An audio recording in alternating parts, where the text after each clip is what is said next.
আসসালামু আলাইকুম, সবাই কেমন আছেন? আশা করি সবাই ভালো আছেন। তো আমি মালদ্বীপ থেকে বলতেছি। আমি বর্তমানে একটা ওয়েল্ডিংয়ের দোকানে কাজ করি আর কি। তো বস মোটামুটি অনেক ভালো, আর আমি একাই কাজ করি এই দোকানে। তো এইগুলা এখন তৈরি করতেছি, একটা ডিজাইন হবে এগুলা দিয়ে, ঠিক আছে? তো এই যে, তো মেন কথা ভিডিওটা বানানোর একটাই কারণ, আপনারা যারাই দেশের বাইরে আসবেন বা যেখানে যান না কেন, অন্তত একটা হাতের কাজ শিখবেন। হাতের কাজের যে কী মূল্য সেটা মনে করেন যে যখন আপনি বাইরে আসবেন তখন আপনি বুঝতে পারবেন যে হাতের কাজের কী মূল্য।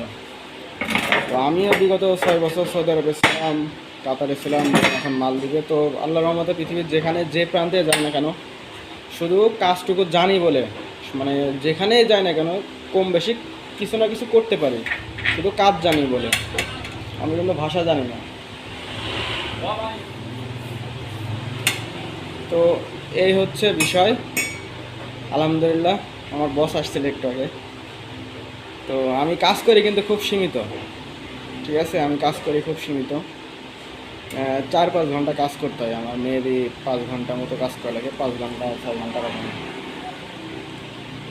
তো আপনারা কাজ জেনে আসবেন, ইনশাল্লাহ ডিউটিও কম করবেন, নিজের ইচ্ছা মতো কাজ করতে পারবেন, একটা নিজের স্বাধীনতা পাবেন। যদি আপনার মানে ডিউটি বেশিক্ষণও হয়, তারপরও নিজের কাছে একটা ভালো লাগবে যে না, আপনি যে কাজ পারেন সেই কাজের উপর আসছেন, আর আপনার হাতের কাজে টাকাও বেশি। হয়তো বাংলাদেশে আপনার তেমন একটা মূল্য দিতে পারবে না, ঠিক আছে, বা দিবেও না হাতের কাজে। বাট আপনি দেশের বাইরে আসেন, ইনশাল্লাহ দেখেন প্রচুর মূল্য আছে আপনার। এই মালদ্বীপে মনে করেন যে প্রায় মানে 100-র ভিতরে 90 জন বাঙালি বসে আছে মোটামুটি মালে সিটিতে। কিন্তু আমি কিন্তু বসে নেই। আমি আসছি কতদিন, আজকে 25 দিন মনে হয় হচ্ছে, 20-25 দিন, 23-25 দিন মতো হচ্ছে। তার মধ্যে মাত্র অনলি 2 দিন বসেছিলাম। তো যখন আমার বস জানছে যে না আমি ওয়েল্ডিংয়ের কাজ জানি, আর বাংলাদেশ থেকে বলে আনছিলাম, মানে আমার যে নিয়ে আসছে সে আমার বলছিল যে তোমার ওয়েল্ডিংয়ের কাজে দিব, চেষ্টা করবো। তো আমি এখানে আইল্যান্ডে আসার, আমি যে আইল্যান্ডে আছি এই আইল্যান্ডে আসার মোটামুটি 10-15 দিন আগের থেকে জানে যে একজন মিস্ত্রি আসছে, মানে এই আইল্যান্ডে একজন ওয়েল্ডিংয়ের মিস্ত্রি আসবে। এই আইল্যান্ডে আপনার কোনো কিন্তু মানে ওয়েল্ডিংয়ের মিস্ত্রি নাই। মানে আমি যে দোকানে কাজ করি একমাত্র আমি এই আইল্যান্ডের একটাই মিস্ত্রি ওয়েল্ডিংয়ের। মানে এই আইল্যান্ডের যত যাবতীয় যা তৈরি হয় না কেন, এই মানে কাজ করছি প্রায় 22 দিন। এই 22 দিনে মোটামুটি আইল্যান্ডে যত রকমেরই কাজ আসুক না কেন, ওয়েল্ডিংয়ের ভাঙাচোরার থেকে বাদিয়ে নিয়ে, চেয়ার টেবিল থেকে বাদিয়ে নিয়ে, আপনি যে জিনিসে বলেন না কেন সব কিন্তু তৈরি করতে হচ্ছে আমার। তো এই হচ্ছে বিষয়। আপনি কাজ জানেন, পৃথিবীর যে প্রান্তে যান না কেন আপনার কিছু না কিছু একটা হবে, আপনি করে কমে খাইতে পারবেন, আপনার ভালো ইনকাম হবে, প্রফিট ভালো হবে।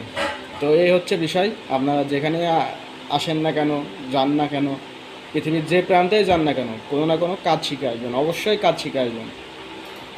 আর ওয়েল্ডিংয়ের কাজ শেখা কিন্তু খুব সহজ। মোটামুটি আপনি বিদেশে আসবেন, বিদেশে আসার আর সাপোজ ধরেন 2 মাস 3 মাস আগের থেকে আপনি একটা যে কোনো দোকানে গেলেন যে ভাই আমি ওয়েল্ডিংয়ের কাজ শিখবো, আমি বাংলাদেশ থেকে বিদেশে যাচ্ছি বা দেশের বাইরে যাচ্ছি, আমি একটা ওয়েল্ডিংয়ের কাজ শিখতে চাই।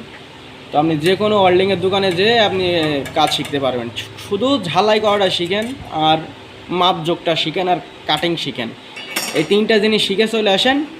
আর ডিজাইনটা কীভাবে মাথায় ধরবেন, যে একটা ডিজাইন আপনার সামনে দিল, এই ডিজাইনটা আপনি আর করতে হইব। তো এই ডিজাইনটা যখন আপনি মাথায় ধরতে পারবেন তখন আপনি মিস্ত্রি। ওয়েল্ডিংয়ের কাজ কিন্তু আহামরি তেমন কিছু না। ডিজাইনটা যদি আপনি মাথায় একবার ধরতে পারেন যে এইভাবে জিনিসটা করলে এমন হবে, তো তখন আপনারা বলবে আপনি মিস্ত্রি। তো আপনি যে কোনো একটা ওয়েল্ডিংয়ের দোকানে যান, যে কাজ শিখেন, আপনার মাস 2 মতো কাজ শিখেন। মনে করেন যে আপনি বেকার দিচ্ছেন, শুধু ঝালাই করা শিখেন, কাটিং শিখেন, মাপজোক শিখেন, আর কীভাবে ডিজাইনগুলো ওরা করে বা মাথায় নেয় এইগুলা আস্তে আস্তে খুঁচিয়ে খুঁচিয়ে। কেউ কিন্তু আপনার হাতে করে কাজ শিখাবে না ভাই। নিজের ইচ্ছা না থাকলে জীবনেও আপনি কাজ শিখতে পারবেন না। নিজে নিজে কাজ, যে আপনার মিস্ত্রি বা হেড মিস্ত্রি যে হবে, বা আপনি যে দোকানে কাজ করবেন তাহলে খুঁচাইবেন যে ভাই আমি এই জিনিসটা শিখতে চাই, বা এই জিনিসটা কীভাবে কী করলে কেমন হবে। তাইলে পরে আপনি ভাই কাজ মাথায় ধরতে পারবেন, আপনি কাজও করতে পারবেন। আপনি দেশের বাইরে চলে আসেন, ইনশাল্লাহ আপনি পৃথিবীর যে প্রান্তে যান না কেন, যত বড় গরিব দেশই হোক না কেন, বা কাজ নেই আহামরি, এখন কিন্তু অনেকজন বলছে সৌদি আরবে কাজ নেই, কিন্তু আমি বলি যদি আমি এই মুহূর্তে সৌদি আরবে যাই, আমার যে ওয়ার্কশপ আমি কাজ করছিলাম, আমি যাব 3000 রিয়ালের 1 টাকা কমও আমার নিবে না, আমার দিবে না, মানে 3000 রিয়াল মানে মাস্ট আমার দিবে। আমি যখন কাজ ছেড়ে চলে আসছি সৌদি আরবের থেকে, তখন আমার বেতন ছিল আপনার 2600 রিয়াল।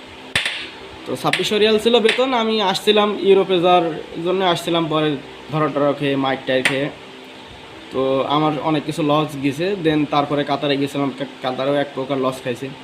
তো এখন আসছি মালদ্বীপে, জানি না ভবিষ্যতে সামনের জীবন কি হতে পারে। তো আশা আছে হয়তো একদিন যেতে পারবো ইউরোপে, আর যতদিন না যাইতে পারি ইনশাল্লাহ যতদিন মালদ্বীপের ভাত খাইতে পারি ততদিন খাবো। তো এই হচ্ছে বিষয় ভাই, হাতের কাজ শিখে আসেন অবশ্যই।